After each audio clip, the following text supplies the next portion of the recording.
Integrated management of neonatal and the childhood illness, IMNCI। ठीक है, तो मैंने आपको पहले ही बताया था IMNCI के बारे में। जैसे कि हमने यहाँ पे बात कर रहे हैं कि integrated management of neonatal and the childhood illness, मतलब कि हम यहाँ पे क्या कर रहे हैं, हम यहाँ पे मैनेजमेंट कर रहे हैं न्यूनेटल्स का और चाइल्डहुड का, बेसिकली बच्चों का इलनेस, इसके जो बच्चों की इलनेसेस है उनका।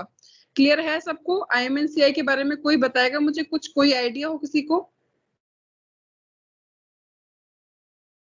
Hello, yes ma'am. कोई भी आइडिया, कुछ भी? स्क्रीन शो हो रही है, IMNCI शो हो रहा है, आपको दिख रहा है? Yes ma'am. हाँ, तो बताओ, कोई भी आइडिया बताओ कि क्या हो सकता है। जैसे कि हमने इसकी अभी फुल फॉर्म पढ़ी कि integrated management of neonatal and the childhood illnesses, IMNCI। इसकी शॉर्ट फॉर्म होती है IMNCI। अगर आपको कोई शॉर्ट नोट भी आता है तो ये IMNCI के नाम से ही आएगा ऑलमोस्ट, क्योंकि इसका जो होता है शॉर्ट फॉर्म में ज्यादा हम लोग पढ़ते हैं, फुल फॉर्म तो हमें पता ही होती है, जब तो हम शॉर्ट फॉर्म को उसको समझ पाते हैं। तो कुछ कोई आइडिया, कुछ बताएगा क्या होगा, कैसे होगा, क्या होता होगा? ये शुरू करें।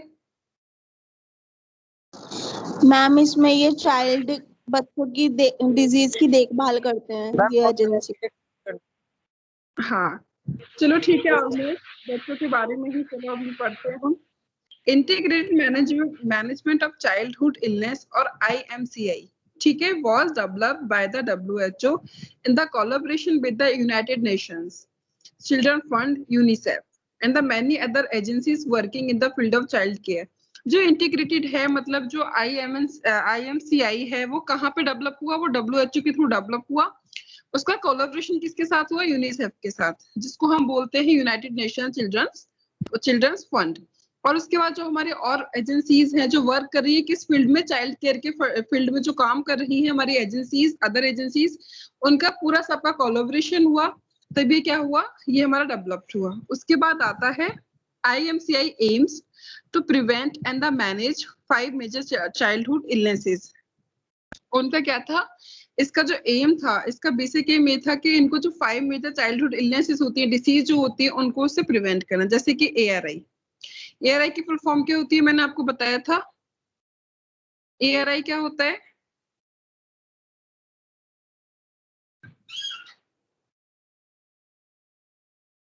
ARI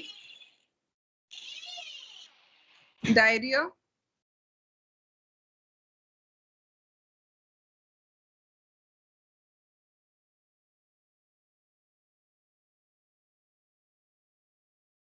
मलेरिया, मॉलन्यूट्रिशन, क्या होता है ये सब?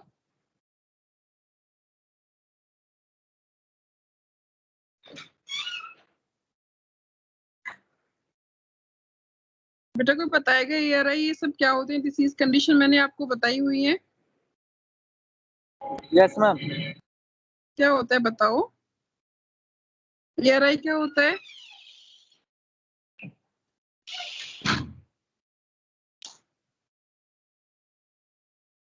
बताओ युवराज।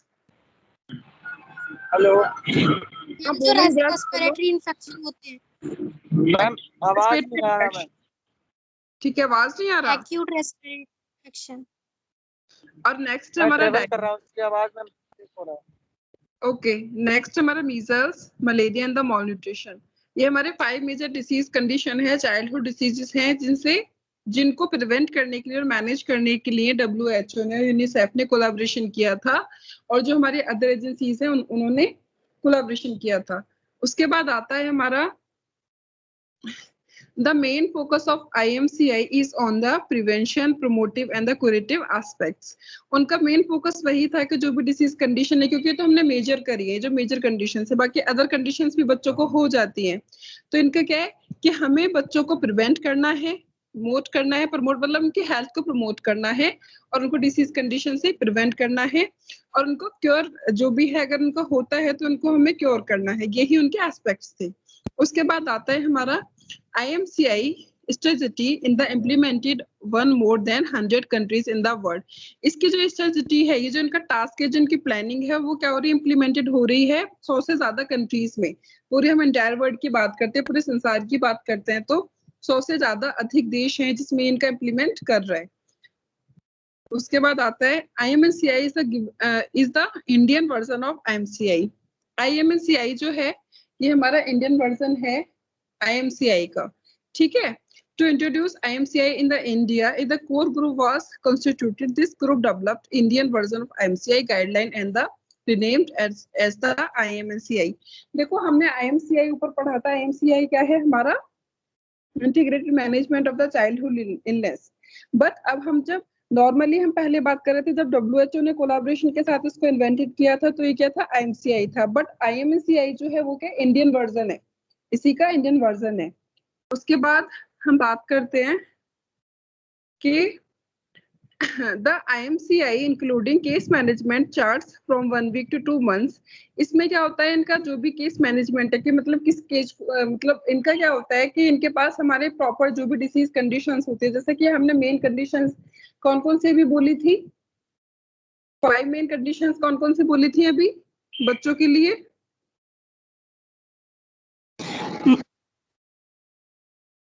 हाँ बोलो।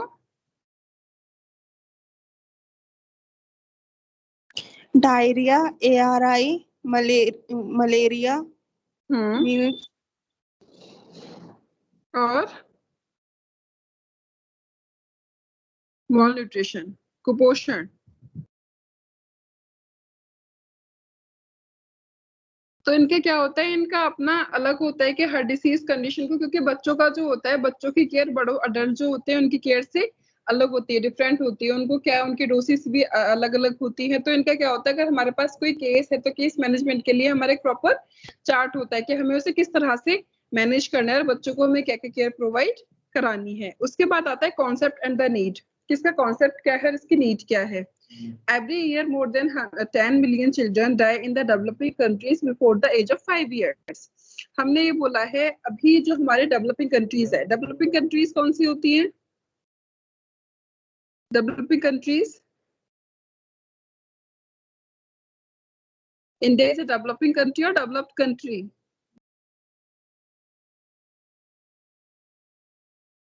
Hello, developing ma'am. डेवलपिंग, ठीक है। जो कंट्रीज जो डेवलप हुई, जैसे कि जो कंट्रीज है जो डेवलप हो, अमेरिका क्या है? अमेरिका डेवलपिंग है डेवलप्ड है? डेवलप्ड। आपने देखा होगा जब आप 12th में होंगे, आपने SST में या फिर जब आप 10th में होंगे तो आपने विकसित अविकसित देशों के नाम सुने होंगे। तो जो विकसित हैं वो देश और जो विकासशील हैं वो देश। तो हमारा भारत आता है डेवलपिंग कंट्रीज में। तो हम ये देख रहे हैं कि इसकी नीड क्यों है, इसका कॉन्सेप्ट क्या है। इसकी नीड है कि 10 मिलियन चिल्ड्रन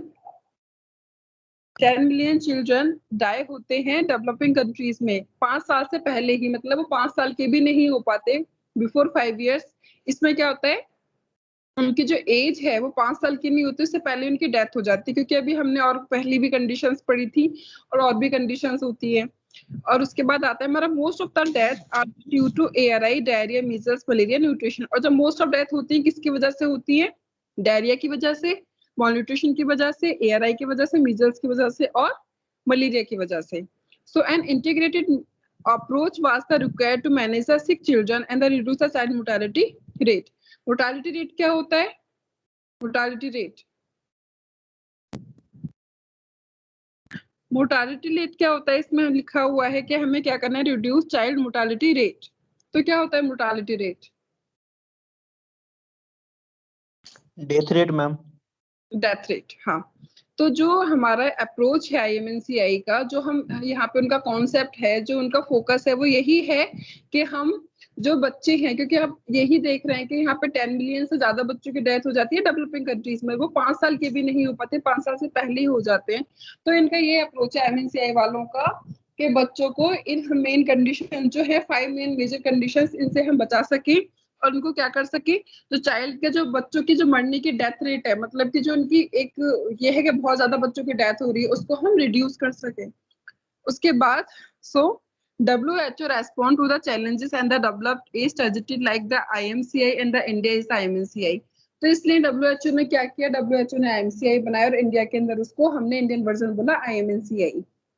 उसके बाद आता है the major reason for the developing IMNCI was curative care, but it also covers nutrition, immunization and the other important aspect of the disease prevention, the health promotion. इसके अंदर और भी हमारे मेजर वो आते हैं, अप्रोचेस आते हैं, जैसे कि हमने बोला इम्यूनाइजेशन। इम्यूनाइजेशन का क्या मतलब होता है? अगर हम बच्चों को इम्यूनाइजेशन नहीं कराते, जैसे कि मीजल्स का हम लगवाते हैं, पोलियो का लगवाते हैं, हम आजकल बीसीजी का लगवाते, आजकल नहीं बीसीजी का लगवाते हैं, तो इससे क्या होता है, इससे अगर हमारे पास बच्चों को हम वैक्सीनेशन करा देते हैं, इम्यूनाइजेशन करा देते हैं, तो उनके पास पहले से पहले इस डिसीज की इम्यूनिटी हो जाती है। उससे भी हमारी क्या होती है, डेथ रेट कम होती है। उसके बाद आता है, इससे हमारा क्या होगा, हेल्थ का प्रमोशन होगा, डिसीज कंडीशन से प्रिवेंशन होगा। अब नेक्स्ट आता है इसके ऑब्जेक्टिव। ऑब्जेक्टिव क्या क्या होते हैं? सबसे पहले है जो भी हमने डिस्कस किया था, to reduce the mortality rate in the children, to bring down the frequency of the illness. हमें जो इलनेस की फ्रीक्वेंसी है इसको क्या करना है, कम करना है। उसके बाद आता है to reduce the severity of the illness and the disability. जो बच्चों के अंदर डिसेबिलिटी होती है, किस वजह से होती है डिसेबिलिटी बच्चों के अंदर? बच्चों के अंदर डिसेबिलिटी कैसे होगी, क्या रीजन हो सकते हैं?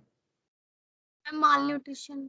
मॉलन्यूट्रिशन हो सकता है, ठीक है। मॉलन्यूट्रिशन की वजह से बच्चों का प्रॉपर डेवलपमेंट नहीं होता, ग्रोथ नहीं होती, ठीक है। और साथ में जैसे हमारे बहुत सारी डिसीज कंडीशन, जैसे कि पोलियो है, अगर हम पोलियो की वैक्सीनेशन नहीं देते, वैक्सीनेशन मतलब ओपीवी नहीं पिलाते हैं बच्चों को, तो उसकी वजह से भी क्या होता है, विकलांगता के चांसेस ज्यादा हो जाते हैं, बच्चों के अंदर डिसेबिलिटी हो जाती है। तो वो भी हमें क्या करना है, इसकी सीवियरिटी को डाउन करना है और डिसेबिलिटी को भी हमें डाउन करना है बच्चों के अंदर, okay. To contribute in the improvement of the growth and the development of children, बच्चों के children and develop growth and development के लिए हमें क्या करना है, कंट्रीब्यूशन कराना है। कंट्रीब्यूशन कैसे, कि हम उनको प्रॉपर डाइट प्रोवाइड करा सकते हैं,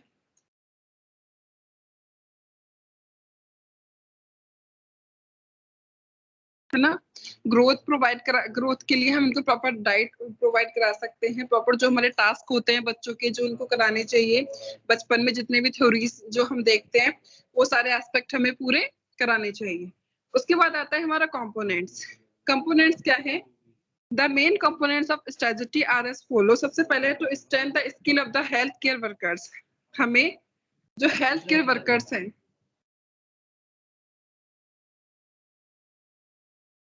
जो हमारे हेल्थ केयर वर्कर्स हैं, उनको हमें इनकी स्ट्रेंथ बढ़ानी है, स्किल बढ़ानी है। स्किल मतलब हम कैसे बढ़ा सकते हैं? स्किल हम बढ़ा सकते हैं उनको ज्यादा से ज्यादा न्यू से न्यू टेक्निक सिखा के, न्यू टेक्नोलॉजी के बारे में बता के, न्यू उनके जो जो हमारे इन्वेंशन हो रहे हैं, नई नई चीजें। जैसे कि अभी रिसेंटली क्या हो रहा है, अभी हम सुनने में आ रहा है कि जो अभी पैंडेमिक है, पैंडेमिक की थर्ड वेव आएगी, वो किस पे भारी होगी? थर्ड वेव के बारे में क्या रूमर्स आ रहे हैं? चिल्ड्रंस। चिल्ड्रंस, ठीक है। तो हमें पता है कि वो चिल्ड्रंस पे ऐसी सुनने में आ रहा है कि वो हावी हो सकती है बच्चों के ऊपर। तो हमें क्या करना होगा, हमें उसके लिए जितने भी स्किल्स हैं, जो हमारी हेल्थ टीम है, हेल्थ वर्कर्स हैं, उनको हमें पहले से पहले क्या करना है, एजुकेट करना है उससे रिलेटेड। मतलब एजुकेशन तो है हमारे पास, मतलब न्यू न्यू टास्क सिखाने हैं कि अगर हमारे पास इमरजेंसी आ जाती है तो हमें किस तरह से, हमें उनको आईसीयू के बारे में एक्सपर्ट करना है। अगर कोई कैजुअलिटी का स्टाफ है तो हमें उसको क्रिटिकल केयर के बारे में बताना है कि अगर कोई भी इमरजेंसी कंडीशन आएगी तो आप वेंटिलेटर्स कैसे चलाएंगे, कैसे। क्योंकि अभी हमने बोला था, क्योंकि अडल्ट का वेंटिलेशन करना, ठीक है, और बच्चों का वेंटिलेशन करने में डिफरेंट होता है, क्योंकि बच्चों के मास्क अलग होते हैं, बच्चों की जो हार्ट रेट्स वगैरह होती हैं, वाइटल साइन वो अलग होते हैं, डिफरेंट डिफरेंट होते हैं। तो हमें स्पेशली, क्योंकि बच्चों की केयर करने के लिए हमें स्पेशली अपनी स्किल्स बढ़ानी पड़ती है, और हमें स्पेशली उसके लिए क्या होना पड़ता है, एक्सपर्ट होना पड़ता है। तो वो सब हमें क्या करना है, अपना स्ट्रेंथ बढ़ानी है, स्किल्स बढ़ानी है। उसके बाद आता है to strength the health care infrastructure. और हमें साथ में, चलो ठीक है, अगर हमारे पास स्किल्स हैं, हमारे पास हेल्थ वर्कर एक्सपर्ट्स हैं, तो हमें क्या चाहिए, इंफ्रास्ट्रक्चर चाहिए। हमें क्या चाहिए, अगर हमने सोचा, हमने क्रिटिकल केयर में 100 हेल्थ वर्कर्स को एक्सपर्ट कर दिया कि ठीक है, हमारे पास 100 लोगों की टीम है, वो क्रिटिकल केयर में एक्सपर्ट है, अगर इमरजेंसी आ जाती है तो वो तैयार है, रेडी है किसी भी चीज से वो करने के लिए, फाइट करने के लिए। तो हमें क्या चाहिए, अब हमें छोटे छोटे वेंटिलेटर्स भी चाहिए बच्चों के लिए। तभी हमारे पास क्या होगा, तभी तो हम केयर करा पाएंगे ना बच्चों का। अगर हमारे पास मशीन्स नहीं है, हमारे पास स्किल्स है, तो उसके लिए क्या होगा, हमें इंफ्रास्ट्रक्चर भी चाहिए।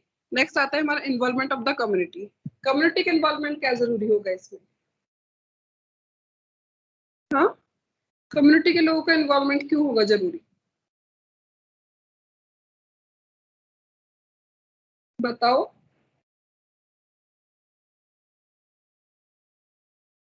हेलो,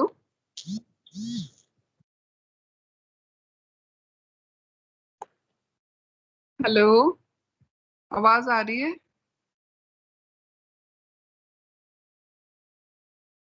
मैम ब्रेक हो रही है। अब आ रही है आवाज?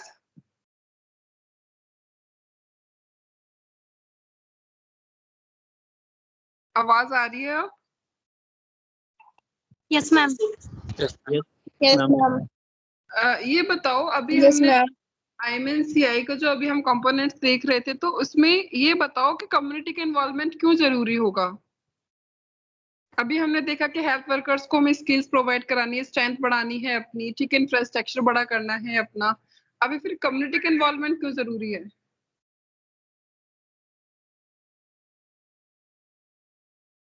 बताइए।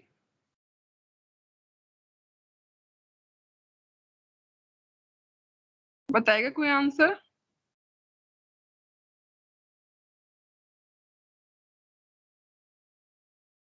कम्युनिटी के इन्वॉल्वमेंट इसलिए जरूरी है क्योंकि उन्हें अवेयर होना है। उन्हें ऐसा नहीं है, अगर बच्चे की तबीयत खराब है, अगर उनको लग रहा है कि कोई न्यू नेटल है, उसको प्रॉब्लम हो रही है, होम घर पे ही उनकी डिलीवरी हुई है, ठीक है, NVT हुआ है, अगर उनको लग रहा है बच्चे का कलर डिस्कलरेशन और मतलब कि ब्लूइश कलर हो रहा है, बच्चे का प्रॉपर सांस नहीं ले पा रहा है, उसका जो साउंड है सांस लेने का उसमें क्या हो रहा है, हैवीनेस हो रही है, या फिर उनको साउंड नॉर्मल नहीं आ रहा है, तो उनको भी क्या करना है, उनको लगना चाहिए कि इमरजेंसी कंडीशन है और हमें कहाँ जाना है, हॉस्पिटल जाना है। तभी क्या होगा, तभी हमारी जो IMNCI का अप्रोच है, जो उनका फोकस है किस चीज पे, कि हमें हेल्थ को प्रमोट करना है बच्चों के और प्रिवेंशन करना है डिसीज कंडीशन से, तभी हम क्या कर पाएंगे, तभी हम बच्चों का जो मोर्टालिटी रेट है उसको रिड्यूस कर पाएंगे। तो इसमें क्या होगा, कम्युनिटी का भी इन्वॉल्वमेंट बहुत ज्यादा जरूरी है। फैमिलीज का इन्वॉल्वमेंट होगा, फैमिली अवेयर होंगी, तभी वो क्या कर पाएंगे, तभी वो हॉस्पिटल तक पहुंच पाएंगी। उसके बाद आता है principle of IMNCI guidelines. Clear है सबको अभी तक ये?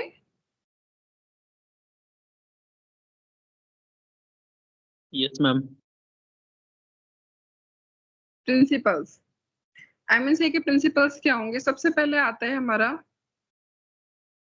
all sick young infant up to 2 months of age must be assessed for possible bacterial infection और jaundice।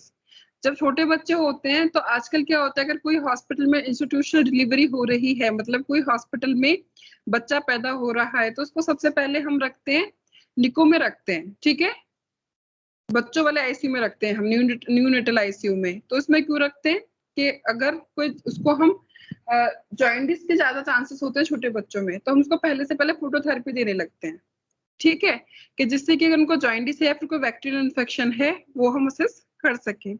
उसके बाद आता है they must be assessed for the major symptoms of diarrhoea, और वो डायरिया के सिम्टम्स उनको भी क्या करते हैं, वो असेस करते हैं।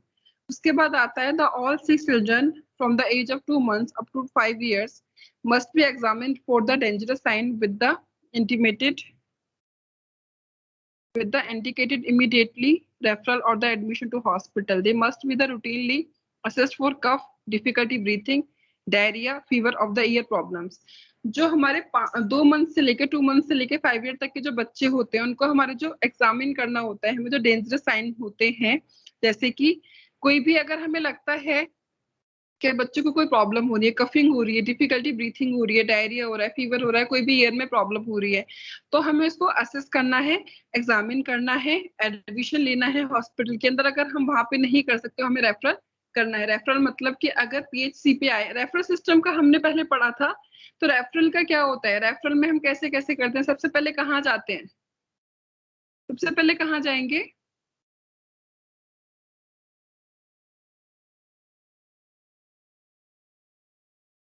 मैम सब हेलो, सेंटर। सबसे पहले चलो सब सेंटर की बात भी नहीं करते हैं, हम बात करते हैं PHC की, ठीक है, प्राइमरी हेल्थ सेंटर की। अगर कोई माता अपने बच्चे को लेके PHC पे आई है, ठीक है, तो और वहां पे उनको जो चाहिए, हो सकता है वहां पे हमारे, क्योंकि हमने PHC की बात करी थी, तो प्रॉपर इक्विपमेंट्स नहीं होते हैं वहां पे, तो फिर हमारा रेफरल क्या होगा, रेफरल से मतलब क्या है हमारा, क्या करेंगे फिर हम? मैम एक जगह से दूसरी जगह ट्रांसफर करते हैं। हाँ, जैसे कि हम अगर PHC पे हमारी केयर नहीं हो पा रही है, तो हम उसको CHC के लिए भेजेंगे, कम्युनिटी हेल्थ सेंटर के लिए भेजेंगे, क्योंकि कम्युनिटी हेल्थ सेंटर्स में हमारी रिसोर्सेज ज्यादा होती हैं अगर हम कंपेयर करते हैं पीएचसी से। अगर उसके बाद सीएचसी पे ये नहीं होता है तो हम कहाँ भेजते हैं उसको, कहाँ भेजेंगे, टर्शरी के लिए भेजेंगे, प्राइमरी सेकेंडरी के लिए भेजेंगे, सेकेंडरी से हम टर्शरी के लिए भेजेंगे, मतलब मल्टी सुपर स्पेशलिटी हॉस्पिटल्स में, मेडिकल कॉलेजेस में हम उनको वहां पे सेंड मतलब रेफर करेंगे उनको। नेक्स्ट आता है हमारा all sick young infant and the children from age to 2 months up to 5 years must be routinely assessed from the nutritional and the immunizational status, feeding and the other potential problem। जो हमारे 2 month से लेके हमारे 5 year तक के जो children होते हैं, जो चाइल्ड होते हैं, उनको हमें रूटीनली असेस करना होता है कि उनके जो न्यूट्रिशन स्टेटस क्या है, उनका इम्यूनाइजेशन स्टेटस क्या है। क्योंकि जो छोटे बच्चे होते हैं उनको हमारे ज्यादा टीके लगते हैं, वैक्सीनेशन ज्यादा लगती है ना, अभी बीसीजी की लगी है, अभी मीजल्स की लग रही है, अभी ओपीवी लग रही है, अभी डीपीटी लग रही है, तो हमें उनका पूरा स्टेटस देख के रखना है। ऐसे नहीं है कि हम बहुत ज्यादा उनको ऐसे कर रहे हैं कि ठीक है लगी तो लगी, हमें उनके पूरा हेल्थ का जो एक कार्ड होता है, हमारा जो इम्यूनाइजेशनल कार्ड होता है, शेड्यूल जो होता है, वो प्रॉपर हमें चेक करना है, इसका स्टेटस हमें पूरा चेक करना है। उसके बाद आता है और साथ में उनका न्यूट्रिशन स्टेटस भी देखना है कि जो बच्चे को नीड है, जितना उसको चाहिए उसकी एज में, उसको मिल रहा है या नहीं मिल रहा है प्रॉपर, ये सब भी हमें उसको देखना है। क्योंकि अगर हमारा उसको न्यूट्रिशन हम पूरा नहीं कर पाएंगे तो हम उसके हेल्थ को ग्रोथ एंड डेवलपमेंट प्रॉपर नहीं कर पाएंगे। उसके बाद आता है only a limited number of the carefully selected signs are used based on evidence on other sensitivity and the specificity to detect diseases।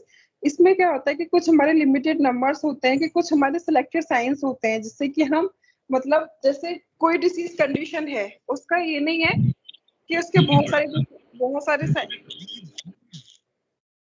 आवाज आ रही है, क्या हुआ? हाँ, आपकी आवाज ब्रेक हो रही है।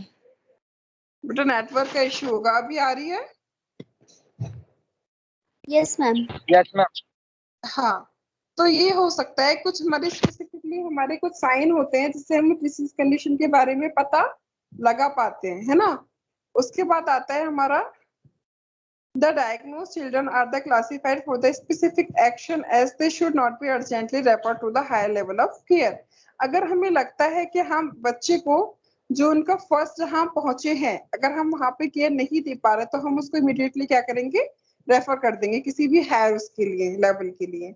उसके बाद आता है the require specific treatment such as antibiotic और एंटी मलेरियल। उनको स्पेसिफिकली अगर उनको ट्रीटमेंट हमें करना है तो जैसे कि एंटीबायोटिक्स और एंटी मलेरियल ड्रग हैं, उनको हमें क्या करानी, प्रोवाइड करानी है। May be safely manage at home. उनको हम क्या कर सकते हैं कि अगर बच्चा ज्यादा सीरियस नहीं है, अगर कोई ब्रीथिंग में कोई प्रॉब्लम नहीं है, छोटा मोटा इन्फेक्शन है, ठीक है, मलेरिया हुआ है, तो हम उनको घर पे भी क्या कर सकते हैं, मैनेज कर सकते हैं। तो उसके बाद आता है क्लासिफिकेशन आर कलर कोडेड। हमारे कुछ क्लासिफिकेशन है कलर के अकॉर्डिंग। तो सबसे पहले हम पिंक देखते हैं। पिंक इंडिकेट करता है, पिंक इंडिकेट अर्जेंट रेफर और द हॉस्पिटल एडमिशन। अगर हमारा पिंक कलर है, ठीक है, ये हमारा क्लासिफिकेशन है बच्चों को डिसीज के अकॉर्डिंग, मतलब कि उनकी नीड के अकॉर्डिंग, कि उनको हेल्थ की क्या कितनी अर्जेंसी है, उसके अकॉर्डिंग हमारा कलर कोड है। तो सबसे पहले पिंक। पिंक में क्या होता है, अगर हम पिंक में रखते हैं, पिंक कैटेगरी में रखते हैं बच्चे को, तो इसमें क्या आएगा, indicate urgent referral and the hospital admission.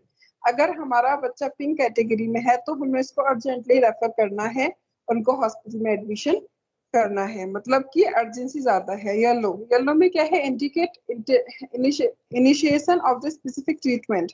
इसमें क्या है कि इंडिकेट येलो, अगर हमें येलो कैटेगरी मिल रही है तो उसमें क्या हो रहा है, इंडिकेट हो रहा है कि हमें इनिशिएशन करना है, स्पेसिफिक ट्रीटमेंट उनको देना है। कि अगर जॉइंटिस है तो हमें जॉइंटिस के अकॉर्डिंग ही उसको जो उनको स्पेशली ट्रीटमेंट चाहिए वही हमें उसको प्रोवाइड कराना है। नेक्स्ट आता है हमारा ग्रीन। ग्रीन क्या होता है, हमारा कॉल्स फॉर होम मैनेजमेंट। अगर हमें ग्रीन मिल रहा है तो ग्रीन हमें यह है कि हम अपने बच्चे को घर पे ही मैनेज कर सकते हैं। उसके बाद आता है हमारा IMNCI। MNCI guideline does not describe the management of trauma और other acute emergency due to accidental injury. इसमें क्या होता है कि IMNCI की गाइडलाइंस होती है कि हम कुछ मैनेजमेंट हो, जैसे कि ट्रॉमा है, अगर हमारे कुछ एक्यूट इमरजेंसी एक्सीडेंटल इंजरीज हैं तो हम उनको इसमें डिस्क्राइब नहीं करते उनके मैनेजमेंट को। जैसे कि IMNCI management use a limited number of procedures and the encourages active participation of the caretaker. I mean से कि कुछ मैनेजमेंट होते हैं जिसमें वो जो उनके केयर टेकर हैं वो भी एक्टिवेट पार्टिसिपेट कर सकते हैं. और नेक्स्ट आता है हमारा an essential component of the IMCI guidelines in the counseling of caretaker about the home care, feeding, fluid and the when to return to health facilities. मतलब कि कुछ हमारे IMCI के जो गाइडलाइंस है उसमें हमारे कुछ इनिशियल कंपोनेंट्स भी हैं जिसमें उनके जो केयर टेकर है घर पे जो बच्चे को केयर टेकर करते हैं चाहे उनके पेरेंट्स हैं चाहे उनका जो भी है मतलब कि जो बच्चे को वो दे रहे हैं केयर प्रोवाइड करा रहे हैं उनकी काउंसलिंग करना के मतलब अगर वो बच्चा घर पे रिटर्न आ रहा है हॉस्पिटल से तो वो कैसे उसको फीड कराना है कैसे उसको फ्लूइड प्रोवाइड कराना है और कैसे हम उसको घर पे केयर कर सकते हैं. अब आता है हमारा एलिमेंट्स ऑफ केस मैनेजमेंट. तो एलिमेंट्स ऑफ केस मैनेजमेंट में ये हमने पढ़ा था पहले केस मैनेजमेंट. हेलो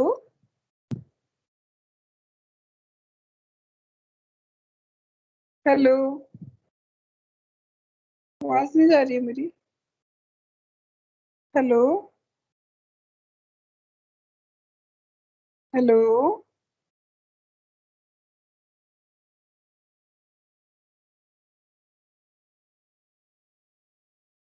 अर्जुन आकांक्षा आवाज नहीं आ रही है मेरी. Rishabh yes ma'am. आ रही है. तो केस मैनेजमेंट में पढ़ा था पहले. क्या होता है केस मैनेजमेंट कौन बताएगा.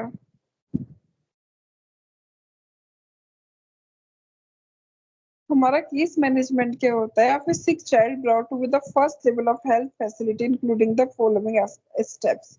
जो हमारा केस मैनेजमेंट होता है वो क्या होता है वो हमारा फर्स्ट लेवल होता है हेल्थ फैसिलिटीज का जो कि हम एक बीमार बच्चे को प्रोवाइड कराते हैं. सबसे पहले आता है हमारा आउट पेशेंट हेल्थ फैसिलिटी मतलब कि ओपीडी केसेस. हम जब किसी हॉस्पिटल में जाते हैं तो उसमें सबसे पहले हम ओपीडी में जाते हैं मतलब आउट पेशेंट पे. अगर हम वहाँ पे हम डॉक्टर से मिलते हैं तो पहले तो हम आउट पेशेंट में ना बाहर से आए हैं. अगर हमें लगता है कि उनको लगा कि हाँ हमें प्रॉब्लम है उन्होंने हमें एडमिशन दे दिया हॉस्पिटल में तो फिर क्या होता है हमारी कैटेगरी चेंज होकर आ जाती है हमारे इन पेशेंट आईपीटी.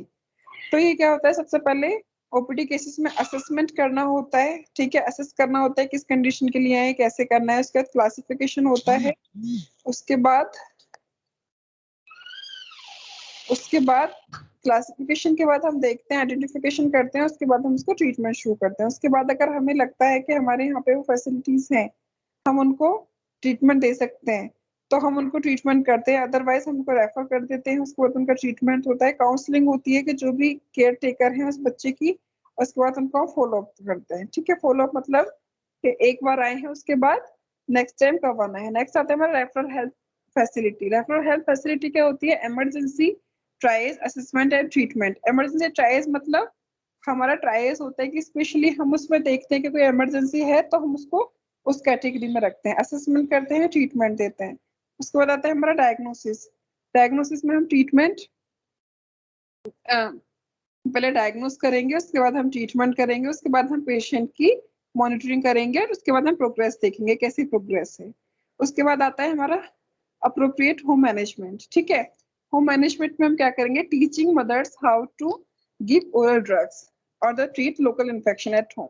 हम उनको ट्रीट उनके मदर को हम काउंसलिंग करेंगे उनको बताएंगे जिनकी केयर टेकर है कि बच्चों को जो ओरल ड्रग्स है कैसे देनी है. ठीक है उसके बाद घर पे हम इन्फेक्शन को लोकल इन्फेक्शन को कैसे ट्रीट कर सकते हैं. उसके बाद हम उनको काउंसलिंग देंगे council mother and the other care taker regarding feeding. और हम उनको फीडिंग के रिगार्डिंग भी बताएंगे कि बच्चों को कैसे फीड कराना है किस तरह से कराना है. उसके बाद fluid and the when to return to health facility. Fluids के बारे में बताएंगे और जब वो घर पे आएगा तो उसको हेल्थ फैसिलिटीज के बारे में बताएंगे कैसे कैसे बच्चों को हमें केयर देनी है. नेक्स्ट आता है हमारा चाइल्ड क्लिनिक्स. चाइल्ड क्लिनिक्स क्या होता है under 5 clinics in the child guidance clinics are the. पहले भी हमने वो डिस्कस कर चुका है ये पॉइंट वही है.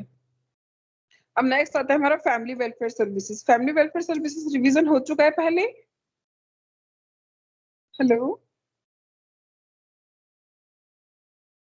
हेलो फैमिली वेलफेयर सर्विसेज का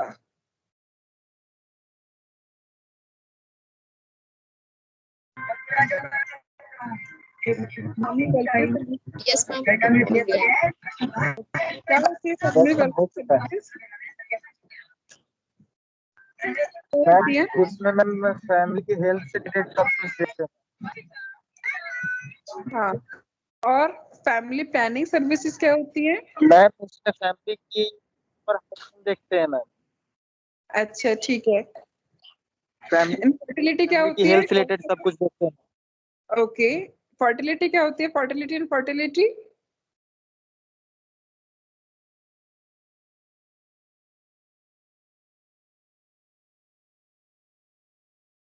क्या होती है?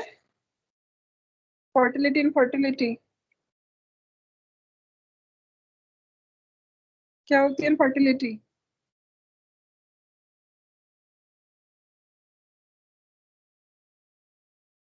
क्या क्या कॉजेस होते हैं फर्टिलिटी के?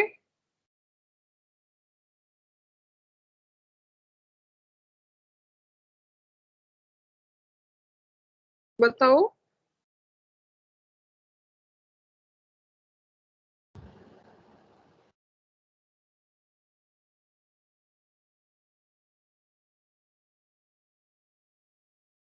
मैम माल न्यूट्रिशन।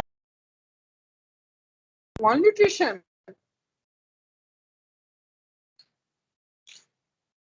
इनफर्टिलिटी का देखो इस पे भी चल रहा है हमारा।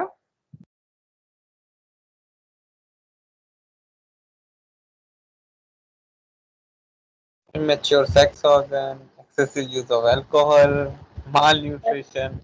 साइकोलॉजिकल प्रॉब्लम्स भी होती Like हैं, ठीक है, एक्सेसिव अल्कोहल और तंबाकू, hormonal hormone imbalances, immature sex organs, abnormality of the reproductive system, ठीक है, इन सब की वजह से इनफर्टिलिटी होती है।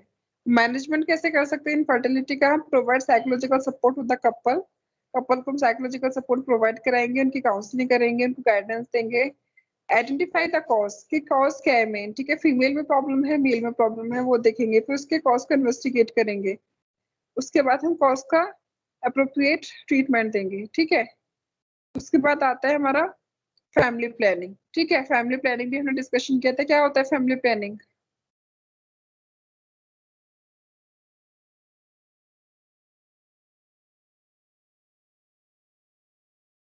क्या होती है फैमिली प्लानिंग? गोल्स क्या होते हैं फैमिली प्लानिंग के? Child survival, status of the women, employment, female literacy and education, poverty eradication, psycho economic growth programme, reproductive the child health care programmes. क्या होते हैं? ऑपरेशन गोल्स होते हैं, डेमोग्राफिकल गोल्स होते हैं। स्कोप क्या होता है? स्कोप होता है हमारा according to the expert committee of WHO family planning including the following subject. सबसे पहला था proper spacing between the children, limited number of birth, premarital counseling, pregnancy tests, provide services to unmarried mothers, preparing for the first birth। फिर आते हैं हमारे methods, कौन कौन से हमारे मेथड्स हैं?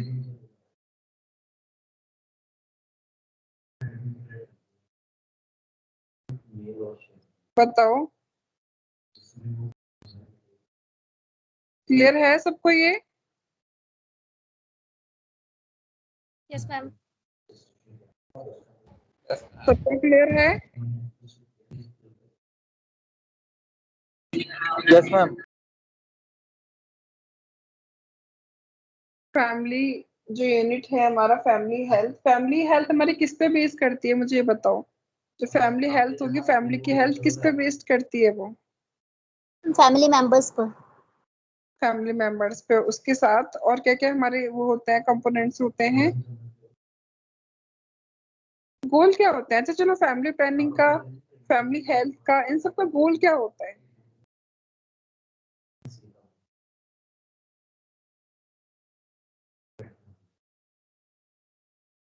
क्या होता है बताओ?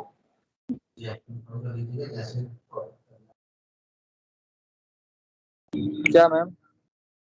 फैमिली हेल्थ, फैमिली, जो हमारी फैमिली प्लानिंग है, इन सब का गोल क्या होता है? क्या मोटिव होता है? क्यों हम बार बार ये चीज बोलते हैं? मैम फैमिली हेल्थ में मैम हम ये देखते हैं कि मैम परिवार का मैम स्वस्थ रहे, परिवार उसके न्यूट्रिएंट्स और उसके मैटरनल हेल्थ ये सब देखते हैं। वेलफेयर करते हैं, ठीक है, वेलफेयर प्रोग्राम्स में हम रखते हैं उसको, है ना, मतलब कि यस मैम, फैमिली का वेलफेयर हो, स्पेसिंग मेथड्स होंगे, कम चिल्ड्रंस होंगे तो हम क्या करेंगे, हम प्रॉपर प्रोवाइड करा पाएंगे, साइको इकोनॉमिक स्टेटस प्रोवाइड करा पाएंगे, एजुकेशन प्रोवाइड करा पाएंगे, ठीक है। और क्या यस क्या मैम। होगा? और मैम प्रॉपर हाइजीन, हाँ एजुकेशन, न्यूट्रिशन, उसके बाद मैम हेल्थ मेडिकेशन, हाँ और क्या था हाँ मैम, हो गया इतना याद। हाँ, यही सब करते हैं हम। इससे हमारी क्या होगी कि हमारे जो फैमिली मेंबर्स है उनकी हेल्थ भी मेंटेन रहेगी, प्रमोट रहेगी उनकी, और डिसीज कंडीशन से प्रिवेंशन रहेगा उनका, ठीक है। Yes ma'am.